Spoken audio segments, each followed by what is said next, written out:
When God gives you a dream, it is an instruction. He's not only showing you where you're going, but it's also an instruction.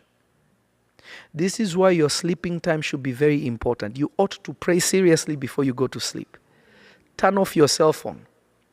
If people have emergencies, let them call to Jesus, not you. You're not Jesus. Amen. Let them call 911, the fire station, or whatever.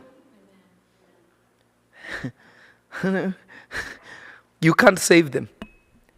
If somebody died, even in the morning when you wake up, they'll still be dead. You can't change it. It sounds cold, but I'm being honest. What will you change? Hello?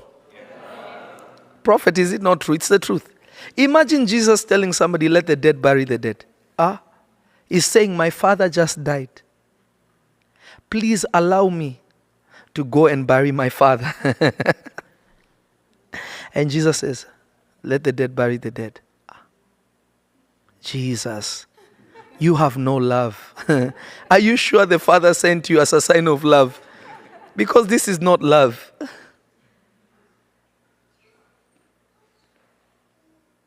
Are you getting what I'm saying? Jesus would have been kicked out of the church. You have no love. What kind of love of God is that? Don't you care about my feelings? Nope. Let the dead bury the dead.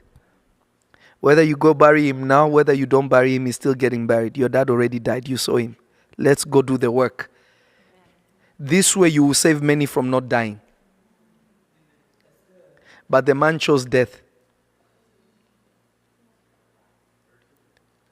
Before you go to sleep, instead of scrolling TikTok, instead of scrolling Facebook, instead of scrolling Instagram, looking at other people's pictures, because remember, a multitude of words is not just physical words. Your mind always going like this. That's why you guys are dreaming things that don't make sense.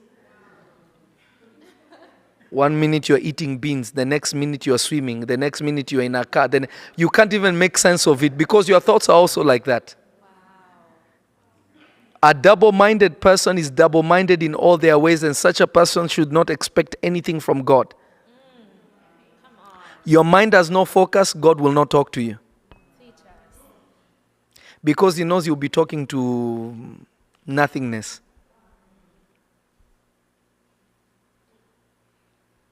Let me see what they did today.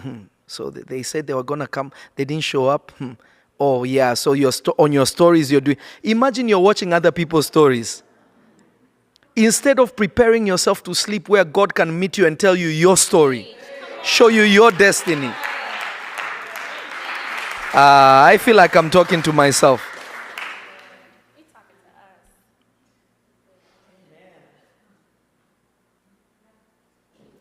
Me, my sleeping time is the most sacred time for me. Nothing is more important for me than that.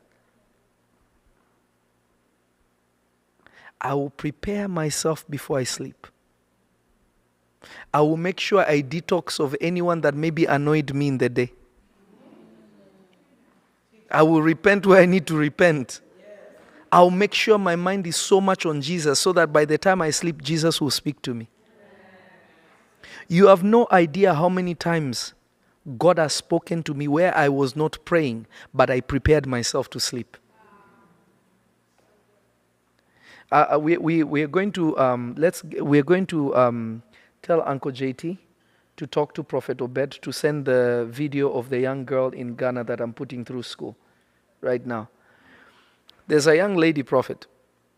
I went to Ghana to support my brother, Prophet Obed, when he was launching his ministry.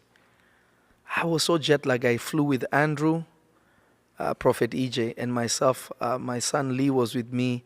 I think Van also went with me. Jeremy, Spider-Man went with me also. I remember how jet lagged we were. It was a mess. It was terrible. And they were like, all right, we landed. Okay, you're going to service. And then tomorrow you're going to... I didn't even know that I'm preaching, but Prophet John, Prophet Obed's dad, and he's a mighty man of God. That's our daddy.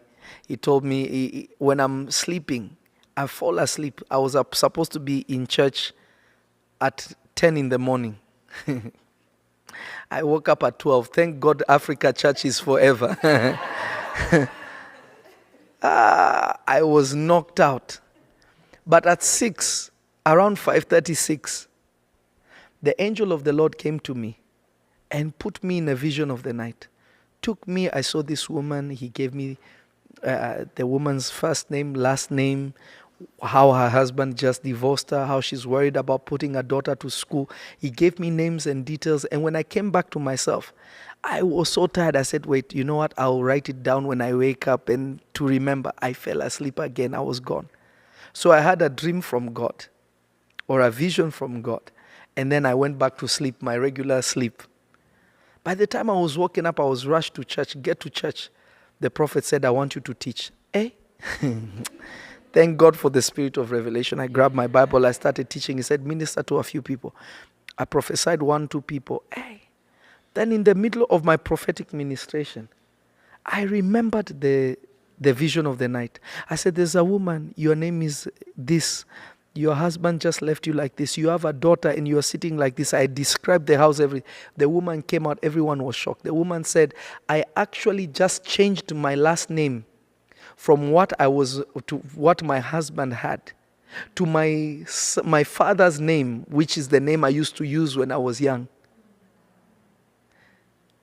And I said, listen, God did not tell me to bind a spirit, bind a demon. I know God showed me about your daughter because you're worried about school, because I'm supposed to take her through school.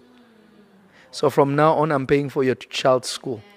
She sent me a video through Prophet Obed that thank you, Prophet, that now my school and all that, and she's a brilliant person. But I'm just trying to show you that when you learn how to prepare yourself, God will interrupt you to save a soul.